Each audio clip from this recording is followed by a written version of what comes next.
말씀입니다. 이사야서 40장 15절에서 17절까지를 함께 보도록 하겠습니다. 구약 성경 1015페이지에 기록이 되어 있습니다. 이사야서 40장 15절부터 17절까지 우리 한 목소리로 함께 읽도록 합니다. 보라, 그에게는 열방의 통에 한 방울 물과 같고 저울의 작은 티끌 같으며 섬들은 떠오르는 먼지 같으리니 레바논은 땔감에도 부족하겠고 그 짐승들은 번제에도 부족할 것이라. 그의 앞에는 모든 열방이 아무것도 아니라 그는 그들을 없는 것 같이 빈 것 같이 여기시느니라. 아멘. 오늘 함께 읽은 이 이사야서 40장은 하나님께서 이스라엘 백성들을 다시 구원하여 주시고 다시 회복시켜 주실 것을 분명하게 예언하고 있는 말씀입니다. 즉 백성들 가운데 위로와 구원, 회복의 기쁜 소식이 기록된 말씀이죠. 오늘 말씀을 통해서 우리가 무엇을 느낄 수 있는지 함께 살펴보도록 하겠습니다. 내용 관찰 1번입니다. 이사야는 말하는 자가 외칠 내용이 무엇이라고 합니까? 우리가 읽지는 않았지만 6절부터 8절까지 말씀을 보면 이 선지자는 풀과 꽃의 비유를 사용하여 인생의 허무함과 인생의 덧없음을 분명하게 말합니다. 이것은 곧 바벨론을 비롯한 바사, 페르시아죠. 고대 강대국들 역시 하나님 앞에서 이런 풀과 꽃처럼 허무한 사람들, 허무한 존재임을 분명하게 말하고 있어요. 왜냐하면 7절을 보니 풀은 마르고 꽃이 시드는 것은 7절에서 말하는 것처럼 하나님의 간섭하심과 하나님의 기운이 그 위에 깃들기 때문입니다. 하나님께서 모든 역사의 주관자이시며 모든 사람들과 모든 나라의 운명을 이끄는 분명한 분임을 우리는 분명하게 오늘 본문을 통해서 알 수 있습니다. 이어 8절에서는 이 6절과 7절과 대조되는 말씀을 전합니다. 사람의 능력, 어떤 나라의 강대함이 역사를 이끌어가는 것이 아니라 하나님의 말씀이 이 모든 것을 분명하게 이끌어간다라고 선지자는 우리에게 말하고 있어요. 이처럼 하나님의 말씀은 능력이 있으며 영원하다는 것을 선지자는 이스라엘 백성들에게 그리고 오늘 우리에게 분명하게 말하고 있습니다. 내용 관찰 2번입니다. 하나님 앞에서 이 세상 만물은 무엇과 같습니까? 앞서 말씀드린 것과 같이 이것은 하나님의 광대하심을 분명하게 드러냅니다. 세상의 그 무엇과도 비교할 수 없는 하나님의 능력입니다. 하나님 앞에서 한 방울의 물, 세상의 모든 것들은 한 방울의 물, 티끌, 먼지와도 같습니다. 그것이 바로 세상이라는 거예요. 더불어 울창한 산림지대인 레바논의 나무와 짐승들도 하나님께 드리는 제사의 번제물로도 너무나도 부족함을 말하죠. 이 땅의 모든 것을 바쳐도 하나님께는 부족하며 하나님이 보시기에는 그 아무것도 아니라는 겁니다. 창조와 역사의 주관자이신 하나님을 반복해서 선포하는 선지자의 모습을 볼 수 있습니다. 연구와 묵상입니다.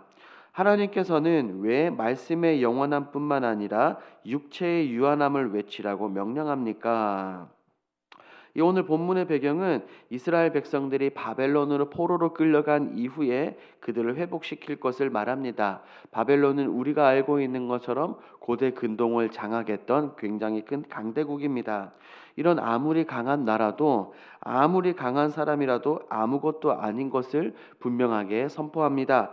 왜냐하면 백성들의 참된 지도자, 그들의 주인은 다른 것이 아니라 하나님이시기 때문이죠. 우리 인간은 어떤 존재입니까? 시간 안에 갇힌 유한한 존재입니다. 유한한 존재인 우리는 무한한 존재이신 하나님을 이해하지 못할 뿐더러 하나님의 역사하심을 제대로 깨닫지도 못하죠. 강대국들은 다른 나라들을 정복하며 그 힘을 자랑하겠지만 시간이 지나고 때가 지나면 모두 사라져 흔적도 남지 않게 될 것입니다. 하지만 우리 하나님은 어떻습니까? 우리 하나님의 말씀은 영원합니다. 하나님께서 많은 선지자들을 통해 전하신 말씀들은 영원합니다. 이렇게 영원하시며 역사를 주관하시는 하나님을 믿고 신뢰할 것을 선지자는 말하고 있죠. 느낀 점입니다. 열방을 한 방울 물처럼 다루시는 하나님께서 이스라엘의 회복을 약속하시는 모습을 보며 무엇을 느낍니까? 이 말씀은 포로기에 있는 백성들에게 전해진 말씀이에요. 우리가 그 입장이 되어 이 놀라운 약속의 말씀을 듣는다면 우리의 기분은 어떻겠습니까? 나라가 망하고 포로로 끌려간 그 상황 가운데서 하나님께서 우리를 지켜주시고 우리를 다시 회복시켜 주시겠다라고 말씀하시니 얼마나 든든하고 얼마나 힘이 되겠습니까? 오늘을 살아가는 우리의 삶도 동일합니다. 많은 그리스도인들이 세상에서, 직장에서, 사람들과의 관계 속에서 때때로 많은 어려움을 겪기도 합니다. 하지만 우리가 분명하게 기억해야 될 것은 세상의 그 어떤 권력자보다, 그 어떤 단체보다 우리에게 가장 큰 힘이 되시는 분은 하나님 한 분밖에 계시지 않는다는 거예요. 이 놀라운 사실로 우리는 날마다 위로부터 내려오는 이 힘과 위로와 능력을 얻게 되는 것입니다. 무한하신 하나님 앞에서 지금 우리가 겪고 있는 문제는 아무것도 아닌 것입니다. 우리는 그저 전능하신 하나님께 붙어 있으므로 회복될 수 있습니다. 이런 약속의 말씀을 들으니 얼마나 감사하고 얼마나 위로가 되고 얼마나 큰 힘이 되는지 모르겠습니다. 적용입니다. 끝나지 않을 것처럼 느껴지는 내 삶의 문제는 무엇입니까? 이스라엘 백성들은 무려 70년 동안 이 바벨론에서 포로 생활을 했죠. 상당히 오랜 기간 동안 그 땅에서 고통받으며 살았습니다. 이처럼 끝나지 않을 것 같은 문제들이 여러분들의 삶에, 우리의 삶 속에 너무나도 많이 있습니다. 하나님은 선지자들을 통해 말씀을 주신 것은 백성들을 회복하며 위로와 소망을 얻기 위해 선포했어요.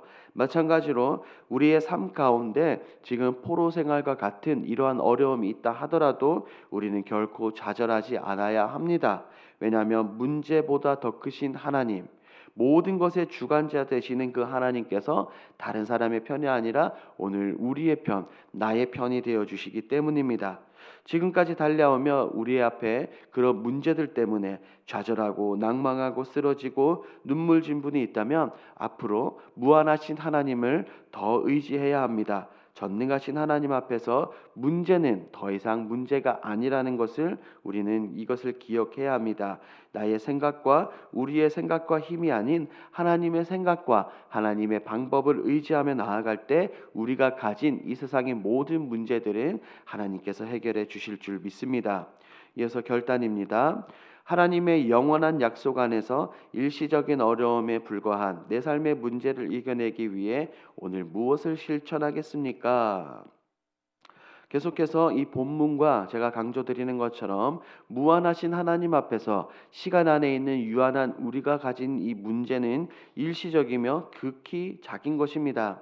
그러므로 오늘 우리가 가진 문제들 앞에서 적용할 수 있는 것 한 가지가 있습니다. 무엇보다 우리의 모든 문제를 전능하신 하나님께 맡겨버리는 것입니다. 베드로는 그렇게 말했어요. 베드로전서 5장 7절입니다. 너희 염려를 다 주께 맡기라.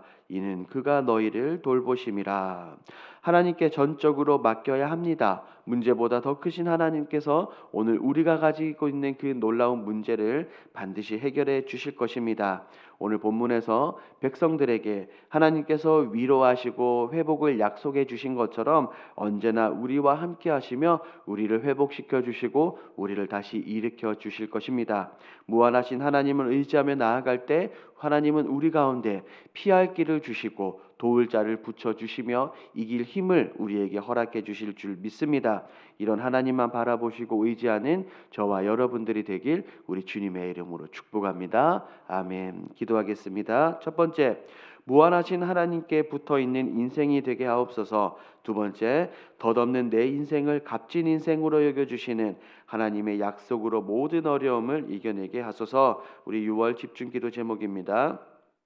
지역 사회를 이끄는 교회, 문화사역과 장학 및 어린이 사역으로 지역의 자랑이 되게 하옵소서. 세계 복음화를 위해 세계 교회와 사역의 비전을 나누는 우리 교회가 되게 하옵소서. 이와 같은 공동 기도 제목으로 기도하시고 여러분들을 가지고 오신 개인 기도 제목으로 자유롭게 기도하시다가 돌아가겠습니다. 우리 주여 힘차게 부르짖고 기도합니다.